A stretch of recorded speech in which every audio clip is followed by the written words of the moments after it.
The bank really is at an inflection point. Its largest shareholders, including the US, Germany, other G7 countries, have come to the bank and said, we want you to do more to deal with global challenges.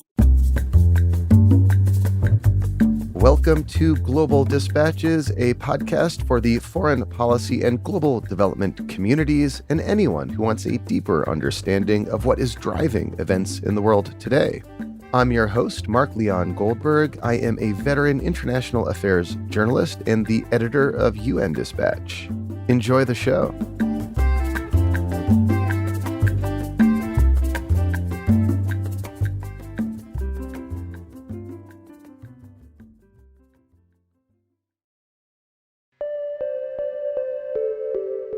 On February 15th, World Bank President David Malpass announced that he would not be serving out the remainder of his term and would step down by June 30th. By convention, an American leads the World Bank, and on February 23rd, President Biden nominated former Mastercard CEO Ajay Banga to serve as the next World Bank president. This nomination came as a surprise to many in the international development community, including my guest today, Amanda Glassman. Amanda Glassman is Executive Vice President and Senior Fellow at the Center for Global Development. We kick off discussing the circumstances around the early departure of David Malpass. We then discuss the biography of Ajay Banga and why he is something of an unconventional pick for World Bank president. We then have a longer conversation about the key challenges ahead for the World Bank this year and why this may be a make or break year for the World Bank. This is obviously a very timely conversation recorded just a day after President Biden's nomination of Ajay Banga.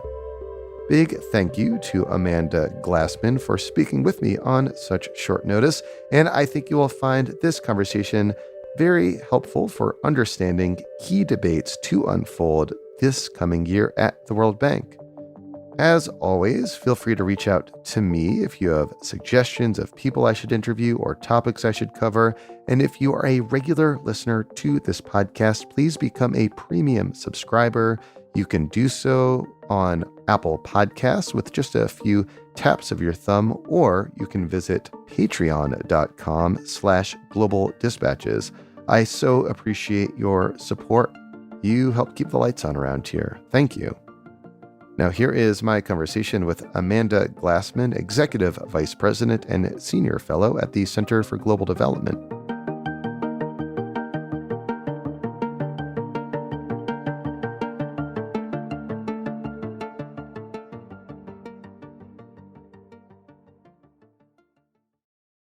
So, Amanda, we're speaking today in part because the current and outgoing World Bank president, David Malpass, in the year of our Lord 2022, professed uncertainty about the link between fossil fuels and climate change. Back in September, he said he didn't know if there was a link between the two because, quote, "I'm not a scientist." Do you think it was these remarks that made serving out the remaining of his term politically untenable? Well, I don't think it was a surprise to many that David Malpass was not a champion to address climate change, whether it's mitigation or adaptation. So I don't think it was the specific remarks, but it did attract attention to the bank that was unwanted around the time of COP27, when all of the countries were coming together to discuss what they should do to fight climate change. So it was probably just the straw that broke the camel's back, but was certainly not the first sign that he wasn't totally committed to the cause. And it was something, I think, of an open secret that Janet Yellen didn't look upon him terribly favorably. Well, he was appointed by her predecessor, of course, and he was really focused more on Chinese held debt and debt transparency. Those were the issues that animated him. And I'm not sure that he was ever considered a confidant of Treasury. So regardless, whatever the reason, he's leaving his term early. And in late February, President Biden nominated Ajay Banga to be the next president of the World Bank. Who is Ajay Banga? What do we know about him? He's an executive that has a very illustrious career in financial services. His longest stint, I guess, was at Mastercard, and currently he's at a private equity firm. He has also served as a chair to a loose partnership of firms that is working to invest more in Central America as a way to cope with migration pressures. And he has had some track record in sort of digitalization and financial inclusion. But, he's obviously a very renowned business person. So that's what he brings to the job. So he was not on any of the short lists that I saw when this position suddenly became open. Like, were you surprised by this pick? Well, I mean, there's always a series of criteria that are involved in a White House or given a U.S. administration making a choice. From a development community perspective, I don't think he's very well known. So some were surprised. I know that some of the other shareholders on the board were surprised by the choice. And so people right now are just sort of finding out about his background, his experience. Yeah, I mean, it seems like he's someone who is well known in the business community, not well known in government circles necessarily, or specifically not well known in global development circles. Like, why do you think the Biden administration nominated him in particular? What sort of was driving their intention? Well, I mean, he comes with a track record of successfully managing change in large organizations. He obviously has an understanding of private capital markets. I think when officials in the administration think about a response to climate change, they think about the green transition, the need to invest in green technologies. And that obviously involves significant private sector participation. I guess it was 7 years ago already that there was the Finance for Development conference in Addis Ababa, where they talked about we should take billions in public investment and unlock trillions in private investment, the famous billions to trillions. Well, that hasn't come close to pass at all. So, perhaps what they're thinking is that deep knowledge on the private equity side would really bring a new energy, new tools, new approaches to risk taking with public monies in order to get more private investment for the green transition. That said, there's lots of differing views about how much is really available to invest in, how much subsidy would really be required in upper middling countries like Indonesia to change the relative prices of green energy versus non-green energy.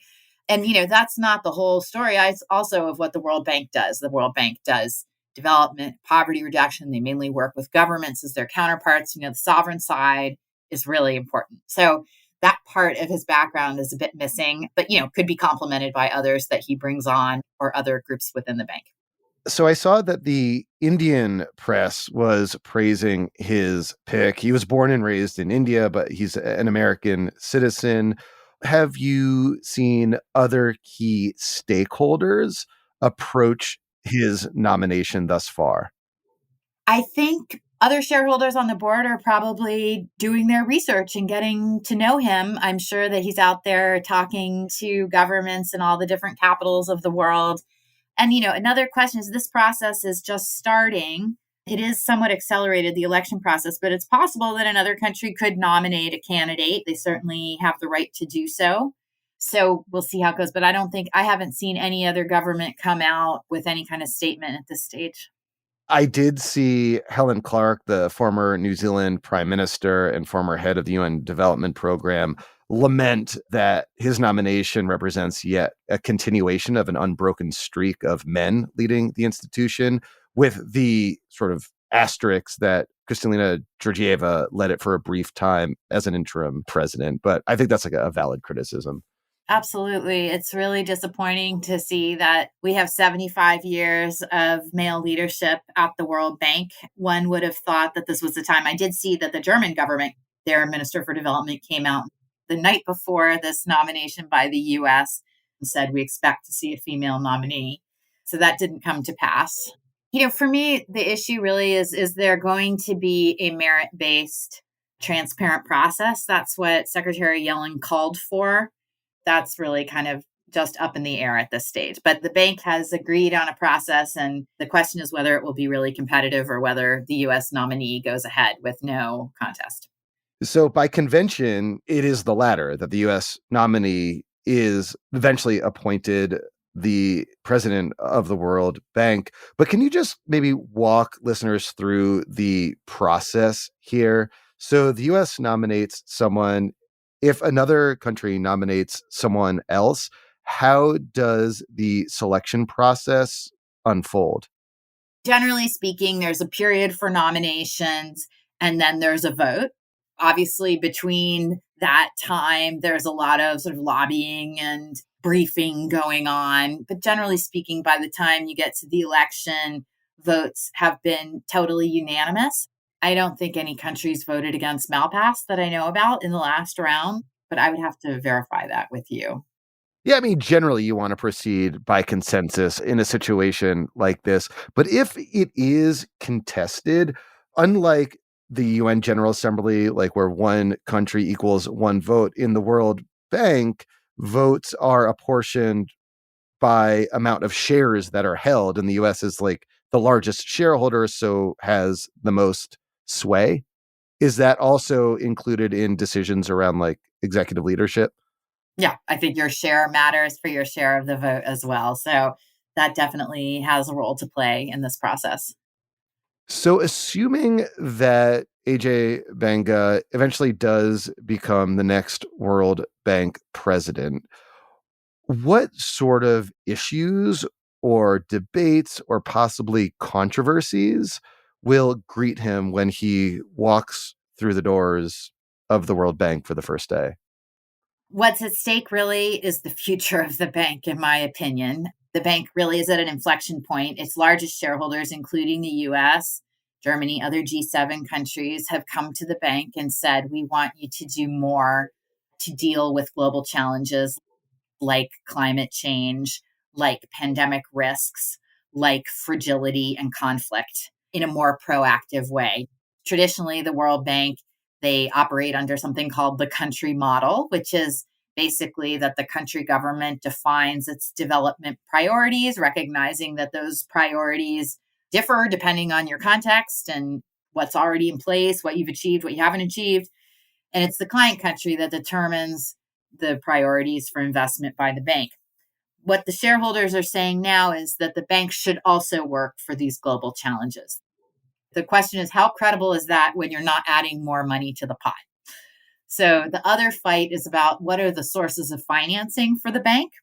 How much can the bank get from so-called balance sheet optimization, where they would use their existing financing to leverage up more money in the markets by changing different parameters on callable capital or a risk-taking profile, or capital increase is another area that they might go into. And then there's the question of the lowest income countries, the IDA concessional window, and whether it has enough money to really support its member countries as they struggle with debt distress and inflation and food security issues. So all of that is sort of up for grabs. And this 1 year, the bank's board has asked management to follow a roadmap to redefine its mission, to redefine its operational model, and to suss out how much can be garnered from their balance sheet. So that all together is where the new president will come into play. I mean, it's a huge agenda, and the different groups of countries, they all agree that there's a need to sort of renew the bank and reform the bank, but they probably disagree on exactly what emphasis to put on what piece of this. And what no one wants on the borrowing side is that there be any trade-offs with the existing development mandate. And so that means it should be more money to avoid a trade-off. And so the question is, can they get that more money and how? So it seems that among many of these challenges that you just articulated, a key rivalry or point of friction, better said, is between the shareholders, the wealthier countries, and the client countries, those that are receiving the funds, whether it's around the priorities that you emphasized or also around how much risk these investments should take. I take it that on that question of risk, the wealthier countries are probably more inclined to want to take on more risk so they could let their dollars stretch farther, whereas the client countries, the poorer countries, want to make sure that loans available are available at like the lowest cost possible. Exactly. And I think, it's not totally clear yet since we're waiting for the World Bank to make its own proposal on how far that balance sheet can stretch without affecting their credit rating. That's sort of the big question, right? Can you just unpack that discussion that's ongoing at the World Bank for listeners who are unaware? Basically, last year, the G20 put together a working group that looked at the capital adequacy framework that is being used by the multilateral development bank system writ large. And what they determined what this was there a number of measures that could be taken that are routinely taken in private sector banking that could make the money go farther. And these range from different arrangements in terms of how the callable capital is used as leverage when you go to the market and the value that's given by the ratings agencies to other kinds of financial arrangements, to leverage more money up in the markets. The bank itself has not actually sort of responded formally to that set of recommendations. They're sort of working through them internally. And right now, what everyone's doing is sort of saying, well, I read the CAF report and I think, maybe the total amount that they indicated might be too large. And others think, no, it's completely viable that they raise this amount of money just using their existing resources. And then there's kind of a question, and different ratings agencies have different views on how much these measures would affect their credit rating or not, right? And that credit rating is what enables the bank to go to the markets and get the lowest possible financing that they can pass on to their borrowing member countries. Which is why, like, the countries that are borrowing don't want any risk. They want the most pristine credit rating possible in order to get loans at the best available rate. Exactly. And that's really the value proposition for those low income countries, or it's really the middle income countries, the IBRD countries. The reason they would want to use the World Bank in the first place as a source of financing for their public spending is that it's a lower rate than what they themselves could obtain on the market. And, obviously it's going to be a lower rate for countries that have very high risk and really can't access markets. But for many middle income countries, they were able to go to the markets in the recent past and were able to get decent rates themselves. Now we're in a slightly different situation with the war in Ukraine, with inflation, with interest rates. So that market access, the deal that's available from the bank is much, much better currently than what they can obtain themselves on the market. And I think for me, there's also a lot of other kinds of proposals that are out there beyond balance sheet optimization. Things like using special drawing rights, which are a form of reserve currency that can be used as collateral to go to the markets and raise more money. The IMF distributed a portion of the SDRs back to their member countries. Those member countries can recycle or reallocate their shares. They can just keep it themselves, which is what many of them are doing right now. Or they could say, hey, African Development Bank, take some of these SDR as reserve currency, and you can use that to leverage up your lending. That same thing could happen with the World Bank. The question is how much. And then there are other options like a more standard capital increase where the shareholders would provide additional capital in exchange for, they could pay in a certain amount and that could be used to leverage up more money on the market. So there are lots of different options actually to scale up the bank's financing. I think the question also is sort of what's happening on the demand side, meaning what do borrowing member countries want? And as you said, they want that, low cost lending, but there's still benefits associated with, borrowing on the market, obviously for your financial sector and for FDI and all sorts of other reasons why countries, want to participate in the global financial system. And that demand is at the moment, middle income countries generally go use the bank. And this makes all the sense in the world when there's a crisis, when they don't have market access or where market rates change. The question is, what you see proposed is that we want countries to borrow more for global challenges like climate adaptation and climate change. We want infrastructure that has big social returns from this perspective. The question is is the cost of capital so low via the World Bank, or are there incentives that could be placed to make it lower that would create that incentive for those middle income countries to use the bank more going forward, even if it's not a period of crisis? This is a big open question. Anyhow. And what about for low income countries that are, say, seeking to manage like the energy transition? What lies ahead for the World Bank for them?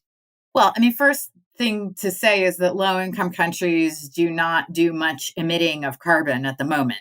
And as a result, it's not so much a green transition that they need as, access to energy point blank.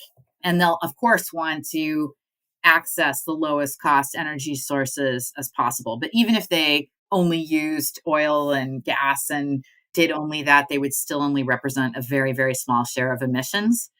My former colleague Todd Moss has looked at this pretty clearly. And it's like, even in the most pessimistic scenarios, low income countries are never going to be emitting much.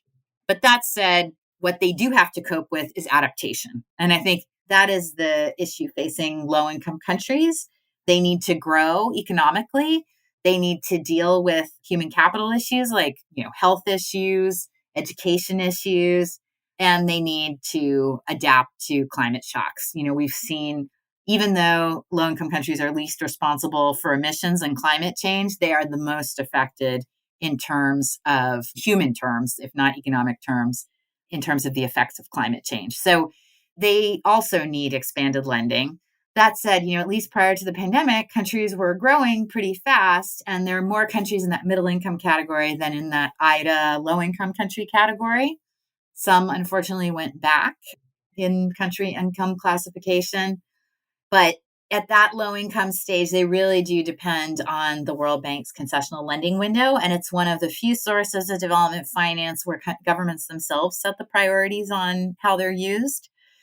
The main thing that's facing the IDA countries right now is that because they've experienced all these external shocks, they've used up IDA resources more quickly in the past year or so than they have in previous years. And so there's actually a cliff in financing for IDA in 2024. So what would be terrible is to be in a situation where the shareholders would come together and agree on a new expanded mandate to address climate change and other global challenges, but then allow the low-income countries to have less in terms of resources for their own priorities in the same year, right? So we have to see kind of a package happening at the bank under the leadership of the new president. And just to be clear, IDA is international development assistance, like the kind of bilateral, multilateral assistance given from one country to another. It's not a great name, is it? It's called the International Development Association, IDA, but it's basically the concessional lending window to the lowest income countries. So you said earlier that this is essentially a make or break year for the World Bank, a really important inflection year for the World Bank. If we are to be speaking a year from now and Ajay Banga has been in office as president for a year, what will he needed to have done to manage the World Bank through this very important time? Yeah, well, I think we're hoping to see the roadmap for World Bank evolution. It's being called not reform, evolution in place, right? That they would have adopted climate change, resilience, and sustainability as part of their goals as an organization. That they would have identified key performance indicators that are related to climate adaptation and mitigation, as well as poverty reduction and shared prosperity, that they would have adjusted their operational models so that there were clear incentives, both financial and non financial, for middle income countries to use bank resources to address these big global challenges.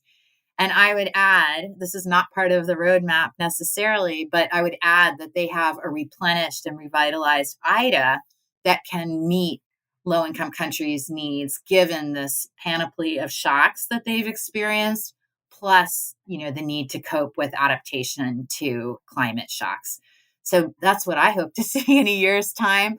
I hope that the internal restructure doesn't have to be as traumatic as what's happened to the bank during previous presidencies, because I think this roadmap and this evolution is more about the offer to countries and the total size of the bank rather than about, a profound transformation of different offices and things like that.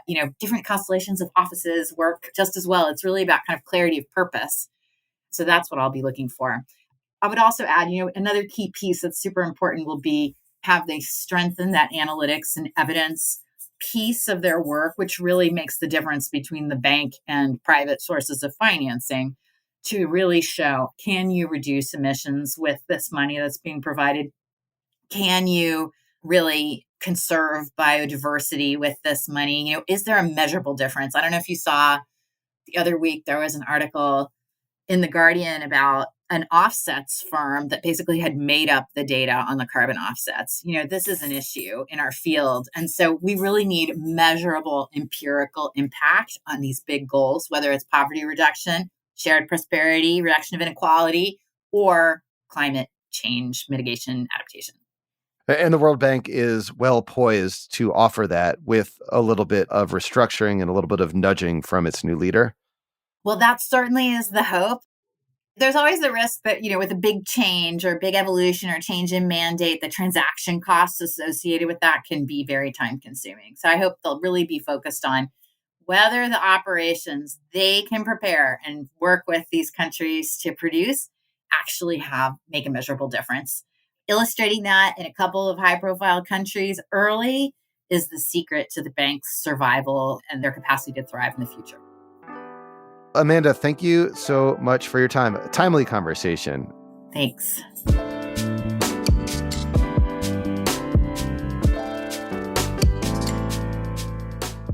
Thank you for listening to Global Dispatches. Our show is produced by me, Mark Leon Goldberg, and edited and mixed by Levi Sharp. If you have questions or comments, please email us using the contact button on globaldispatchespodcast.com. Before you go, do take a moment to show your support for the show by becoming a premium subscriber. If you're listening on Apple Podcasts, you can do so with a couple taps of your thumb. If you're listening elsewhere, you can go to patreon.com/globaldispatches. We rely on support from listeners to continue to do what we do far into the future, and by becoming a premium subscriber, you will unlock access to our entire archive of hundreds and hundreds of episodes. Please rate or review the show on Apple Podcasts.